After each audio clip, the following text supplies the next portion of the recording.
جنتی لاٹھی کیا ہے؟ یہ حضرت موسیٰ علیہ السلام کی وہ مقدس لاٹھی ہے جس کو عصائے موسیٰ کہتے ہیں۔ اس کے ذریعے آپ کے بہت سے ان معجزات کا ظہور ہوا جن کو قرآن مجید نے مختلف عنوانوں کے ساتھ بار بار بیان فرمایا ہے۔ اس مقدس لاٹھی کی تاریخ بہت قدیم ہے، جو اپنے دامن میں سینکڑوں ان تاریخی واقعات کو سمیٹے ہے جن میں عبرتوں اور نصیحتوں کے ہزاروں نشانات ستاروں کی طرح جگمگا رہے، جن سے اہل نظر کو بصیرت کی روشنی اور ہدایت کا نور ملتا ہے۔ یہ لاٹھی حضرت موسیٰ علیہ السلام کے قد برابر 10 ہاتھ لمبی تھی اور اس کے سر پر 2 شاخیں تھیں جو رات میں شمع کی طرح روشن ہو جایا کرتی تھی۔ یہ جنت کے درخت پیلو کی لکڑی سے بنائی گئی تھی اور اس کو حضرت آدم علیہ السلام بہشت سے اپنے ساتھ لائے تھے۔ چنانچہ حضرت آدم علیہ السلام کے ساتھ عود خوشبودار لکڑی اور حضرت موسیٰ علیہ السلام کا عصا جو عزت والی پیلو کی لکڑی کا تھا، اور انجیر کی پتیاں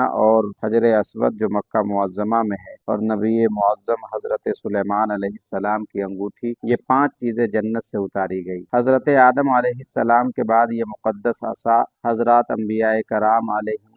السلام کو یک کے بعد دیگرے بطور میراث کے ملتا رہا، یہاں تک کہ حضرت شعیب علیہ السلام کو ملا جو قوم مدین کے نبی تھے۔ جب حضرت موسیٰ علیہ السلام مصر سے ہجرت فرما کر مدین تشریف لے گئے اور حضرت شعیب علیہ السلام نے اپنی صاحبزادی حضرت بی بی صفورہ رضی اللہ تعالی عنہا سے آپ کا نکاح فرما دیا، اور آپ 10 برس تک حضرت شعیب علیہ السلام کی خدمت میں رہ کر آپ کی بکریاں چراتے رہے، اس وقت حضرت شعیب علیہ السلام نے حکم خداوندی کے مطابق آپ کو یہ مقدس عصا عطا فرمایا۔ پھر جب آپ اپنی زوجہ محترمہ کو ساتھ لے کر مدین سے مصر اپنے وطن کے لیے روانہ ہوئے اور وادی مقدس پہنچے تو اللہ تعالیٰ نے اپنی تجلی سے آپ کو سرفراز فرما کر منصب رسالت کے شرف سے سربلند فرمایا۔ اس وقت اللہ تبارک و تعالیٰ نے آپ سے جس طرح کلام فرمایا، قرآن مجید نے اس کو اس طرح بیان فرمایا ہے: وَمَا تِلْكَ بِيَمِينِكَ يَا مُوسَىٰ قَالَ هِيَ عَصَايَ أَتَوَكَّأُ عَلَيْهَا وَأَهُشُّ بِهَا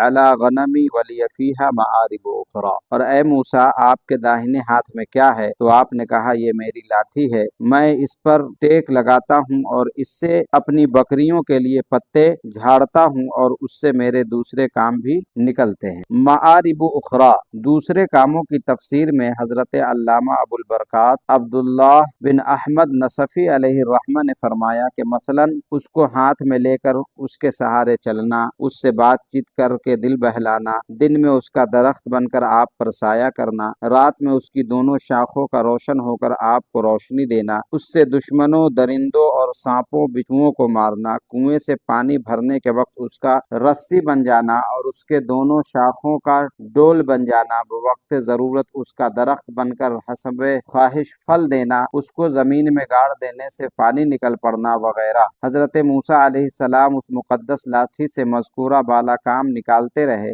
مگر جب آپ فرعون کے درمیان میں ہدایت فرمانے کی غرض سے تشریف لے گئے اور اس نے آپ کو جادوگر کہہ کر جھٹلایا، تو اب اس عصا کے ذریعے بڑے بڑے معجزات کا ظہور شروع ہو گیا، جن میں سے 3 معجزات کا تذکرہ قرآن مجید نے بار بار فرمایا ہے۔ اس کا واقعہ یہ ہے کہ فرعون نے ایک میلہ لگوایا اور اپنی پوری سلطنت کے جادوگروں کو جمع کر کے حضرت موسیٰ علیہ السلام کو شکست دینے کے لیے مقابلہ پر لگا دیا، اور اس میلے کے ازدحام میں جہاں لاکھوں انسانوں کا مجمع تھا، ایک طرف جادوگروں کا ہجوم اپنی جادوگری کا سامان لے کر جمع ہو گیا، اور ان جادوگروں کی فوج کے مقابلے میں حضرت موسیٰ علیہ السلام تنہا ڈٹ گئے۔ جادوگروں نے فرعون کی عزت کی قسم کھا کر اپنے جادو کی لاٹھیوں اور رسیوں کو پھینکا تو ایک دم وہ لاٹھیاں اور رسیاں سانپ بن کر پورے میدان میں ہر طرف پھنکار مار مار کر دوڑنے لگی، اور پورا مجمع خوف و ہراس میں بدہوش ہو کر ادھر ادھر بھاگنے لگا، اور فرعون اور اس کے تمام جادوگر اس کرتب کو دکھا کر اپنی فتح کے گھمنڈ اور غرور کے نشے میں بدمست ہو گئے،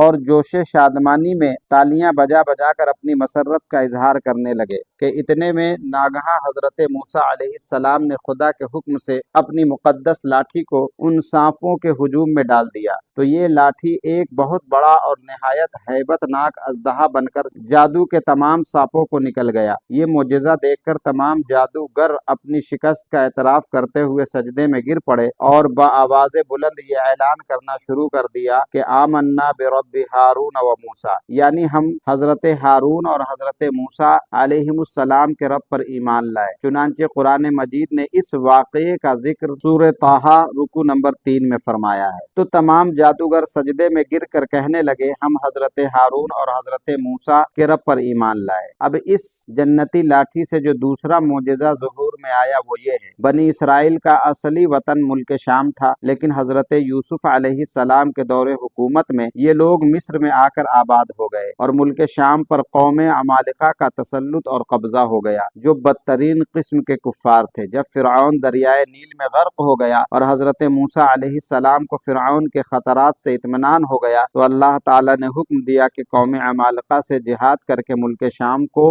ان کے قبضہ و تسلط سے آزاد کرائیں۔ چنانچہ آپ 6 لاکھ بنی اسرائیل کی فوج لے کر جہاد کے لیے روانہ ہو گئے، مگر ملک شام کے حدود میں پہنچ کر بنی اسرائیل پر قوم عمالقہ کا ایسا خوف سوار ہو گیا کہ بنی اسرائیل ہمت ہار گئے اور جہاد سے منہ پھیر لیا۔ اس نافرمانی پر اللہ تعالیٰ نے بنی اسرائیل کو یہ سزا دی کہ یہ لوگ 40 برس تک میدان طیہ میں بھٹکتے اور گھومتے پھرتے رہے اور اس میدان سے باہر نہ نکل سکے۔ حضرت موسیٰ علیہ السلام بھی ان لوگوں کے ساتھ میدان طیہ میں تشریف فرما تھے۔ جب بنی اسرائیل اس بے آب و گیا میدان میں بھوک و پیاس کی شدت سے بے قرار ہو گئے تو اللہ تعالیٰ نے حضرت موسیٰ علیہ السلام کی دعا سے ان لوگوں کے کھانے کے لیے من سلویٰ آسمان سے اتارا۔ من شہد کی طرح ایک قسم کا حلوہ تھا اور سلویٰ بھنی ہوئی بٹیر تھی۔ کھانے کے بعد جب یہ لوگ پیاس سے بےتاب ہونے لگے اور پانی مانگنے لگے تو حضرت موسیٰ علیہ السلام نے پتھر پر اپنا عصا مار دیا تو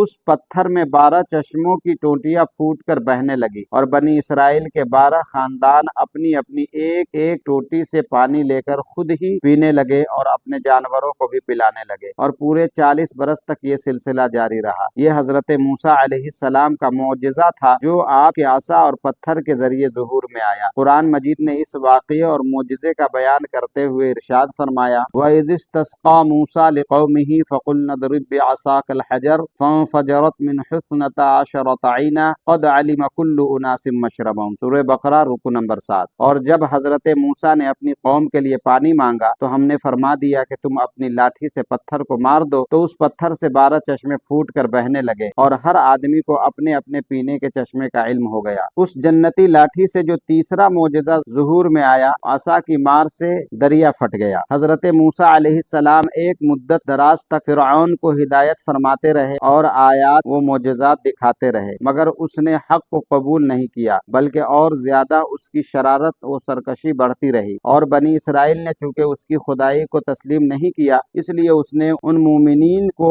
بہت زیادہ ظلم و ستم کا نشانہ بنایا۔ اس دوران میں ایک دم حضرت موسیٰ علیہ السلام پر یہ وحی اتری کہ آپ اپنی قوم بنی اسرائیل کو اپنے ساتھ لے کر رات میں مصر سے ہجرت کر جائیں۔ چنانچہ حضرت موسیٰ علیہ السلام نے بنی اسرائیل کو ہمراہ لے کر رات میں مصر سے روانہ ہو گئے۔ جب فرعون کو پتہ چلا تو وہ بھی اپنے لشکروں کو ساتھ لے کر بنی اسرائیل کی گرفتاری کے لیے چل پڑا۔ جب دونوں لشکر ایک دوسرے کے قریب ہو گئے تو بنی اسرائیل فرعون کے خوف سے چیخ پڑے کہ اب تو ہم فرعون کے ہاتھ میں گرفتار ہو جائیں گے، اور بنی اسرائیل کی پوزیشن بہت نازک ہو گئی کیونکہ ان کے پیچھے فرعون کا خوخار لشکر تھا اور آگے موجیں مارتا ہوا دریا تھا۔ اس پریشانی کے عالم میں حضرت موسیٰ علیہ السلام مطمئن تھے اور بنی اسرائیل کو تسلی دے رہے تھے۔ جب دریا کے پاس پہنچ گئے تو اللہ تعالیٰ نے حضرت موسیٰ علیہ السلام کو حکم فرمایا کہ تم اپنی لاٹھی دریا پر مارو۔ چنانچہ جو ہی آپ نے دریا پر لاٹھی ماری تو فوراً ہی دریا میں 12 سڑکیں بن گئی اور بنی اسرائیل ان سڑکوں پر چل کر سلامتی کے ساتھ دریا سے پار نکل گئے۔ فرعون جب دریا کے قریب پہنچا اور اس نے دریا کی سڑکوں کو دیکھا تو وہ بھی اپنے لشکروں کے کے ساتھ ان سڑکوں پر چل پڑا، مگر جب فرعون اور اس کا لشکر دریا کے بیچ میں پہنچا تو اچانک دریا موجیں مارنے لگا اور سب سڑکیں ختم ہو گئی اور فرعون مع اپنے لشکروں کے دریا میں غرق ہو گیا۔ اس واقعے کو قرآن مجید میں سورۃ الشعراء